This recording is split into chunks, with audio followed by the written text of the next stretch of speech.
விஷ்ணு ரெண்டு பேரும் என்ன பண்றானுங்க, சிவபெருமானவங்களால பார்க்க முடியும். நான் போய் பார்க்கிறேன், நான் போய் பார்க்க, இந்த நான் சொன்ன நாள் இது நான் கண்டுபிடிச்சிருவேன். சிவபெருமான் நான் என்ற நாள் போறதுக்கு உண்டான நாள். சிவன் கோயில், இந்த கோயில்ல பாத்தீங்கன்னா பின்னால லிங்கோத்பவ இல்ல, இந்த பக்கம் தட்சிணாமூர்த்தி இல்ல, இந்த பக்கத்துல சவுத், அதாவது தெற்கு பக்கம், தெற்கு பக்கத்துல தட்சிணாமூர்த்தி இந்த கோயில்ல வைக்கணும். நீங்க யாராவது விருப்பம் இருந்தா சொத வேலையோ சொந்தி வேலையோ சொல்லுவாங்க, அந்த வேலை செஞ்சு தட்சிணாமூர்த்தி இங்க வைக்கணும், லிங்கோத்பவ இங்க வைக்கணும். ஐயரை கேட்டுட்டு அது நீங்க அதெல்லாம் பேசி நீங்க அதை செஞ்சே ஆகணும். நம்ம கோயில்ல லிங்கோத்பவ எதுக்கு சாமி வைக்கிறோம் பின்னால, சிவராத்திரி என்னைக்கு இன்னைக்கு ஏன் நீங்க அதெல்லாம் சொல்றீங்கன்னா, லிங்கோத்பவரை பார்க்க ஒருத்தவனுக்கு ஆணவம் குறையுமா. லிங்கோத்பவன்றது என்னத்த காட்டுன்னு கேட்டீங்கன்னா, மகாவிஷ்ணு கீழே பண்ணியா தோண்டி உள்ள போனதையும், பிரம்மா மேல அன்னப்பறவையா மேல போனதையும் காட்டுற ஒரு சிற்பம் தான் இந்த லிங்கோத்பவன்றது. இந்த லிங்கோத்பவன் என்ன பண்ணணும், நாள்னா தினந்தோறும் ஒருத்தவன் கோயில சுத்த என்ன ஆகுமா, ஏதாவது ஆகும். ஏன்டா அவனுக்கு ஆரம்பத்திலே இந்த இருக்கிறாங்க, என்ன ஆகும்னா ஆணவம் தினந்தோறும் குறையும். எப்படி குறையும்னா, இந்த பிரம்மா விஷ்ணு கதை தினந்தோறும் ஞாபகம் வரும் இல்லையா. நீங்க தினந்தோறும் சாப்பிடுவீங்க, தினந்தோறும் காப்பி குடிப்பீங்க, தினந்தோறும் டிவி பார்ப்பீங்க, தினந்தோறும் வெட்டி கதை பேசுவீங்க, தினந்தோறும் போன் நோண்டுவீங்க. ஆனா தினந்தோறும் கோயிலுக்கு மட்டும் வர மாட்டீங்க.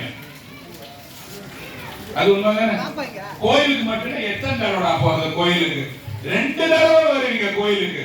ஒண்ணு கோயிலுக்கு விசேஷமா இருக்கணும், இல்லைன்னா உங்களுக்கு விசேஷமா இருக்கணும். இது எவ்வளவு பெரிய சுயநலம் இது. கடவுள் வரமாட்டாரு, எவனா வருவான், நானே வர மாட்டேன், சாமி எப்படி வருவேன்? ஒண்ணு உனக்கு பிறந்த நாளா இருக்கணும், இல்ல சாமிக்கு பிறந்த நாளா இருக்கணும், இல்லைன்னா நீதியா இருக்கணும், பொங்கலா இருக்கணும். உனக்கு விசேஷமா இருக்கணும், இல்லைன்னா உள்ள பகவானுக்கு விசேஷமா இருக்கணும், அண்ணாபிஷேகமா இருக்கணும். அந்த மாதிரி உனக்கு என்ன இருந்தா தான் உள்ள வருவீங்க. உண்மையா இல்லையாமா நான் சொல்றதுனா ஒரு பாயிண்ட் உண்மைதானே? அத முதல்ல எவன் போக்குறானோ அவனுக்கு தான் ஞானம் வரும். இல்ல சாமி என்னால வர முடியாது, எனக்கு காடு வருது, எனக்கு நல்லா இல்ல, எனக்கு வீட்டு சூழ்நிலை நல்லா இல்ல, நான் எப்படி வர சொல்றேன்? பரவாயில்ல, சிவ பூஜை வீட்டிலேயே செய்யணும். அது செய்யறோமா? செய்யறது. சிவ பூஜை கூட என்னால செய்ய முடியாதுங்க. இதை விட ஈஸியா இருந்தா சொல்லுங்க. ஈஸியான ஏற்கனவே சொன்னதுதான். இந்த கோயில் பேர் என்னது? கற்கோயில். என்னத்தால கட்டினாங்க? கல்லால கட்டினாங்க. சொற்கோயில் ஒண்ணு இருக்குது. அது எங்க இருக்குது? சொல்லாலான கோயில். எங்க இருக்கு? தேவாரம் திருவாசக புத்தகம் தான். அதை வச்சு 2 வத்தி கொளுத்தி காட்டுறீங்கன்னா நீங்க பெரிய சிவ பூஜை பண்ணதுக்கு சமம். இதை விட என்ன ஈஸி? வீட்டு வாசப்புல இருக்கிற இலை இருக்குல்ல, கருவேப்பிலை, முள்ளரும்பு இலை, செம்பருத்தி இலை, ஏதாவது ஒரு இலைய பிரிச்சு போட்டு 2 வத்தியை காட்டி சிவாய நம சிவாய நம சிவாய நம சிவாய நம சிவனை தேடுறவன் சொல்லலாம். என் வீட்டுக்காரனையும் பார்க்கணும், புள்ளையும் பார்க்கணும், சிவனையும் பார்க்கணும்ன்றவன் நமச்சிவாய நமச்சிவாய நமச்சிவாய நமச்சிவாயன்னு சொல்லலாம். உலக வாழ்க்கை எனக்கு வேணாம் போதுன்றது சிவாய சிவ சிவாய சிவ சிவாய சிவன் சொல்லலாம். நான் சமாதி நிலைக்கு போறேங்க, இவனுங்கெல்லாம் என்னை ஏமாத்திட்டானுங்க, வேணாம், நான் ஓர உட்காரன் சொல்லலாம். அது தியானத்துக்கு உண்டான நிலை இல்லையா? அட்டாங்க யோகம் கேள்விப்பட்டுக்கிறீங்களா? யமம், நியமம்,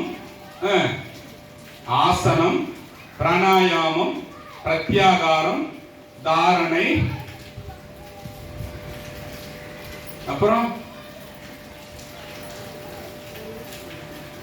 என்ன புதுசா இருக்குது, அப்புறம் கேட்டா என்னது வரது வெளியே இருக்குங்களா?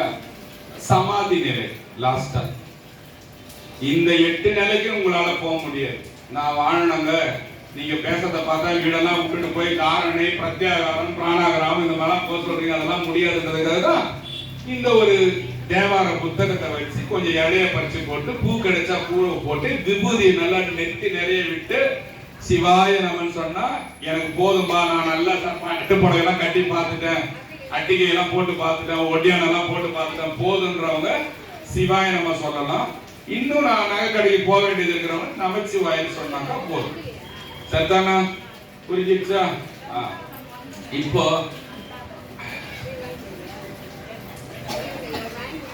முடியும். நான் என்ன சொல்லுங்கிறேன்,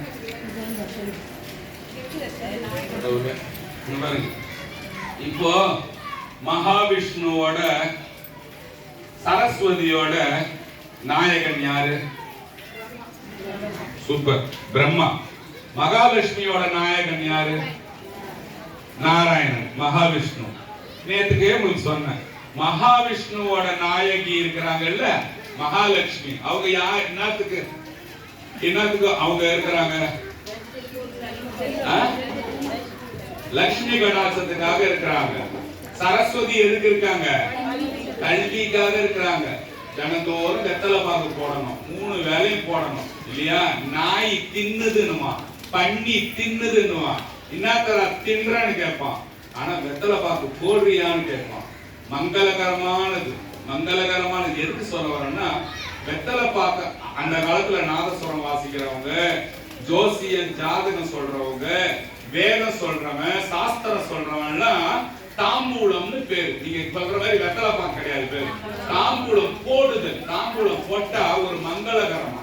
வள்ளலார் சொன்னாரு, 2 வேளையும் வெத்தலை பாக்கு சாப்பிடுது. ஏன்னா கேட்க மாட்டான். இவன் வெத்தலை பாக்க சாப்பிட சொன்னது இவன் என்ன பண்ணிட்டான், பீடாவை வாங்கி வாங்கி ஏற்க ஆரம்பிச்சிட்டான். இந்த எம்டிஆர், இந்த பான்பராகு எல்லாத்தையும் விட்டு ஏற்றுக்குன்னா வள்ளலார் சொன்னாருக்கான்றான். கேட்டா அது கிடையாது. தாம்பூலம் போடுறது. தாம்பூலம் வந்து வீட்டுக்காரமா தான் மடிச்சு வீட்டுக்காரருக்கு தரணுமா. கண்டவன் நம்ம வாங்கிட்டு என்னக்கூடாது. பொண்ணு பிள்ளைலாம் தாம்பூலம் மடிச்சு தர உரிமை தாம்பூலம் வீட்டுக்காரத்துக்கு மட்டும்தான் இருக்கான். அவ கையில மட்டும்தான் வாங்கி போட்டுக்கணுமா தாம்பூலம். சரி, கொஞ்சம் தூரம் போறோம், வேணாம், அப்புறம் நைட்டுக்கு பேசுவோம் தூக்கம் வரும்போது. இப்ப வேணாம். இப்போ இவங்க 2 பேரும் என்ன செய்யறாங்கன்னா, போயிட்டு சாமியை தேட முடியாம வந்துடுறாங்க இல்லையா? வந்து பிரம்மா வந்து பொய் சொல்றான். என்ன சொல்றான்? அன்னப்பறவை பார்த்தா ஒரு தாழம்பூ மேல இருந்து வந்துட்டு இருந்தது. தாழம்பூவே எங்கிருந்து வரேன்னு கேட்டான். ஐயாவோட ஜடாமுடியில இருந்து வந்து நிக்கிறேன். எத்தனை வருஷமா ஆகுது நீ? தெரியல, நான் பல ஆயிரம் வருஷமா வந்து நிக்கிறேன். அப்ப நம்ம சாமி எவ்வளவு பெருசு, எவ்வளவு பெருசு, ரொம்ப பெருசு. நீங்க ரொம்ப ரொம்ப சூப்பர் ஸ்டார், அந்த மாதிரி ரொம்ப ரொம்ப பெருசு நம்ம சாமி இல்லையா? பாருங்க, தோரபாலகர் இருக்காங்க இல்லையா? தோரபாலகர் எவ்வளவு பெருசு, சாமி எவ்வளவு உண்டு சிலுக்குது பாருங்க. தோரபாலகர் எவ்வளவு பெருசு இல்லையா? தஞ்சாவூர் போனீங்கன்னா தோரபாலகர் எவ்வளவு பெருசு, இப்படி நிற்பான். உண்மையால தோரபாலகர் கையில பாத்தீங்கன்னா பெரிய கத்தி வச்சிருப்பான். கத்தியில பாத்தீங்கன்னா என்ன இருக்கும், ஒரு பெரிய பாம்பு ஒண்ணு சுத்திட்டு இருக்கும். அந்த பாம்பு வாயில என்ன இருக்கும், ஒரு யானை ஒண்ணு மாட்டின்னு இருக்கும்.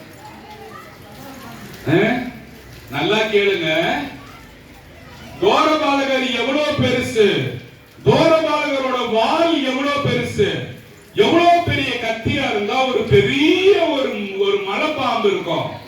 ஒரு யானை எவ்வளவு பெருசு, மலைப்பாம்பு முழுங்குற அந்த பாம்பு எவ்வளவு பெருசு, கத்தி எவ்வளவு பெருசு, தோரபாலகர் எவ்வளவு பெருசு. அந்த தோரபாலகரே எவ்வளவு பெருசுன்னா, அந்த துவார பாலகருக்கு தலைவரா இருக்கிற என் பெருமான் எவ்வளவு பெரியவர். அதை ராஜராஜ சோழன் காட்டுறதுக்காக தான் அந்த சாமிக்கு என்ன பேர் வச்சாரு, பெருவுடையாருன்னு வச்சாரு. அம்மா பேர் என்ன வச்சாரு, பெரிய நாயகி அம்மன் வச்சாரு. அதை சொல்ல நமக்கு வாயே கிடையாது இல்லையா? அத மாதிரி அவ்வளவு பெரிய சாமி நம்ம சாமி. அதை மட்டும் நாம வச்சுக்க. பூஜை பண்ண போறாங்க, 6 மணி ஆக போகுது. ஆகல சாமி, சரி ரைட். சரி அம்மா, மீதி அப்புறம் பேசுவோம்.